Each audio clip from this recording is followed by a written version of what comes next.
আজ আপনাদের জানাবো 2025 সালে লাকি নাম্বার কি কি রয়েছে, অর্থাৎ আপনার জন্ম তারিখের সঙ্গে 2025 সাল কতটা লাক ফ্যাক্টর করছে তা জেনে নিন আজকের এই ভিডিওর মাধ্যমে। যদিও বা এই ভিডিও আমি আগে দিয়েছি, সংখ্যাতত্ত্ব বা ডেমোলজির হিসেব অনুযায়ী 2025 সালে সবচেয়ে লাকি নাম্বার হচ্ছে 1, 3, 6 এবং 9।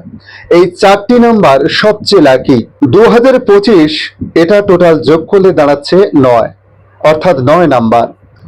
1 নাম্বার তার লাকি হিসেবে ধরা হয়েছে, কারণ 1 নাম্বার যদি সূর্যদেব বা রাজা হয়, 9 নম্বর হচ্ছে তার সেনাপতি, অর্থাৎ এরা দুজনে একসঙ্গে থাকা মানে এদের জীবন পুরোপুরি এবছর পাল্টে যেতে পারে। 3 নম্বর হচ্ছে গুরু বৃহস্পতি। সেনাপতি আর গুরুর সঙ্গে সম্পর্ক যথেষ্ট ভালো, তাই এরা দুজনে একসঙ্গে হলে এদের জীবনে অনেক কিছু পরিবর্তন আসতে পারে। এরপর 6 নম্বর হচ্ছে শুক্র। শুক্র কথার অর্থ হচ্ছে বৈভব, বিলাসিতা।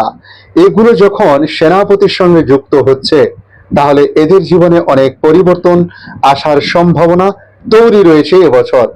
পাশাপাশি 9 ঘরে নিজে যদি আসে, অর্থাৎ যাদের জন্ম তারিখ 9 নম্বরে রুল করছে, তারা সরাসরি এবছর তার নিজের ঘরে আসছে, অর্থাৎ 2025 সাল এর জন্য খুব লাকি বলে বলা হয়েছে। তাই এই চারটি নাম্বার এবছরের জন্য খুবই লাকি এরা। তাই আপনার জন্ম তারিখ কি রয়েছে অবশ্যই আপনি কমেন্ট করতে পারেন। ধন্যবাদ, ভালো থাকবেন। জয় জয় বজরঙ্গবলী।